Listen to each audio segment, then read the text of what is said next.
Narito na nga ang lagay na ating panahon ngayong araw ng Martes, September 2, 2025. As of 4 a.m. naman ay meron tayong nilabas sa mga thunderstorm advisories, particular sa may area ng Zambales, Bataan, gayon din dito sa may Quezon Province, sa maaaring magtagal hanggang bandang alas 5 o alas 6 ngayong umaga.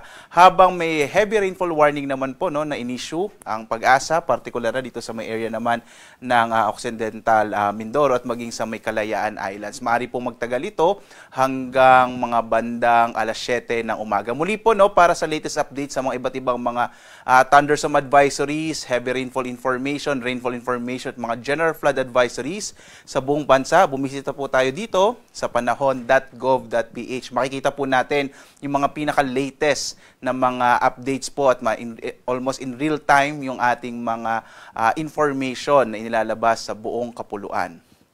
Samantala naman, sa ating latest satellite images, makikita natin patuloy yung pag-iral ng southwest monsoon o habagat na nakakaapekto, particular na dito sa may katimugang bahagi ng Luzon, maging sa may area, kanlurang bahagi ng Kabisayaan at northern part ng Mindanao.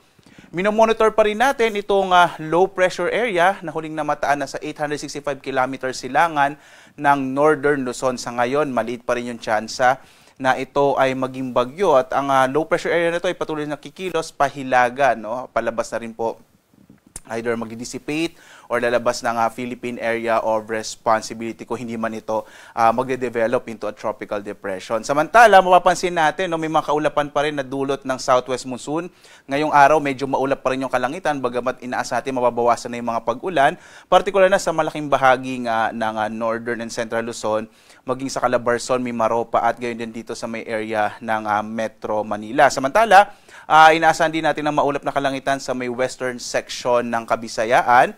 Habang ang nilalabing bahagi ng ating bansa, makita nyo po dito sa Mindanao, halos walang kaulapan. Inaasahan natin generally fair weather sa nilalabing bahagi ng ating bansa, pero posible pa rin po yung mga localized thunderstorms sa hapon hanggang sa gabi. At yung intensity po nito, pwedeng mga light to moderate at times heavy rains. Bagamat hindi naman natin inaasa magtatagal yung mga localized thunderstorms. So as of 5 a.m., minilabas pa rin po tayo na weather advisory. So ito po yung posibleng malalakas sa mga pag-ulan pa rin, 50 to 100 millimeters sa mga pag-ulan. Particular na nga sa bahagi ng Palawan, dulot yan ng southwest monsoon o habagat, at sa Aurora, dulot ng trough o mga kaulapan na dala ng low pressure area. So posible pa rin po yung mga malalakas sa mga pag-ulan sa Palawan at Aurora ngayong araw ng Martes. Samantala, inaasahan natin malaki pa rin tsansa ng maulap na kalangitan na may mga pag-ulan na mararanasan, partikular na sa may rehiyon ng Cagayan, maging dito sa may Central Luzon, mga lalawigan ng Ifugao at gayon din yung Benguet. Inaasahan din natin medyo maulap yung kalangitan, bagamat mababawasan na nga yung mga pag-ulan dito sa may Metro Manila, gayon din sa Calabarzon, Mimaropa at sa mga lalawigan ng Camarines Norte at Camarines Sur. Sa nalabing bahagi naman ng Luzon, partikular na nga dito sa may Northern Luzon, Ilocos Region, nalabing bahagi ng Cordillera, at nalabing bahagi ng Bicol Region, generally fair weather, pero posible pa rin yung mga isolated rain showers and thunderstorms sa hapon hanggang sa gabi. Agwat nga ng temperatura sa Lawag, 25 to 31 degrees Celsius, sa Baguio hanggang 23 degrees Celsius. Inaasahan naman natin 25 to 32 degrees Celsius sa Tuguegarao, sa Metro Manila 24 to 30 degrees Celsius, sa Tagaytay 21 to 29 degrees Celsius, habang sa Legazpi nasa 25 to 30 degrees Celsius. Dito naman sa Palawan, Visayas at Mindanao, dadulot nga po ng habagat, inaasahan natin ang mga tsansa ng mga pag-ulan hanggang malalakas sa mga pag-ulan sa bahagi ng Palawan. Agwat ang temperatura sa Kalayaan Islands 24 to 30 degrees Celsius, sa Puerto Princesa naman 24 to 31 degrees Celsius.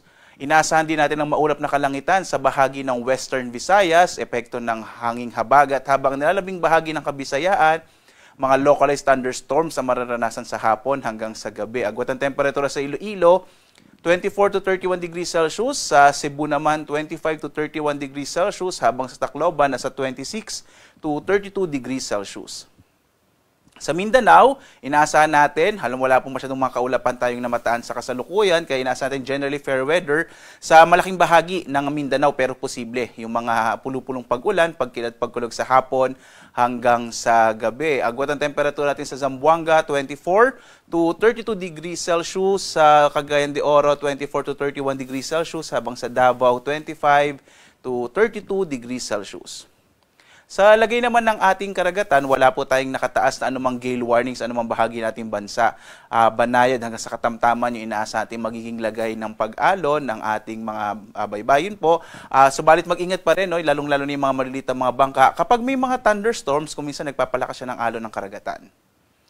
Narito naman ating inaasa magiging lagay ng panahon sa mga sunod na araw hanggang bandang weekend po. So, kagaya nung binanggit ko kanina, yung low pressure area, malit pa rin yung tsansa na ito ay maging bagyo at kikilos pa rin ito pahilaga. Bukas, inaasahan pa rin natin na medyo maulap na kalangitan, na may mga kalat-kalat ng mga pagulan sa may bahagi ng Cagayan Valley, Central Luzon.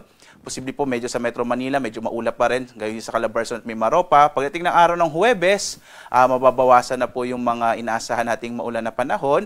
Generally po ay mga cloudy skies or maulap na kalangitan na may mga pag-ulan ang maranasan dito sa may Cordillera, kasama yung Central Luzon, ilang bahagi ng Calabarzon, may Maropa at Metro Manila. Pagdating po ng araw ng Biyernes hanggang towards the weekend, in-expect natin yung mga pag-ulan or malaking tsansa ng maulap na kalangitan ay concentrated na sa may bahagi ng Ilocos Region, Cordillera, Central Luzon at gayon din sa Palawan. Yan po ay epekto ng hanging habagat. So inaasa natin magpapatuloy pa rin yung epekto ng hanging habagat, particular na nga sa may area, sa kanlurang bahagi ng Luzon, kasama na yung Northern and Central Luzon. Sa nalalabing bahagi natin bansa towards the weekend, Visayas at Mindanao, inaasahan natin generally po fair weather. Again, pwede pa rin naman itong magbago at mag-update po ang Pag-asa kung ano man pagbabago ang inaasahan natin sa lagay na ating panahon. Samantala naman, ang ating araw ay sisikat mamayang 5:44 na umaga tulubog, ganap na 6:07 ng gabi.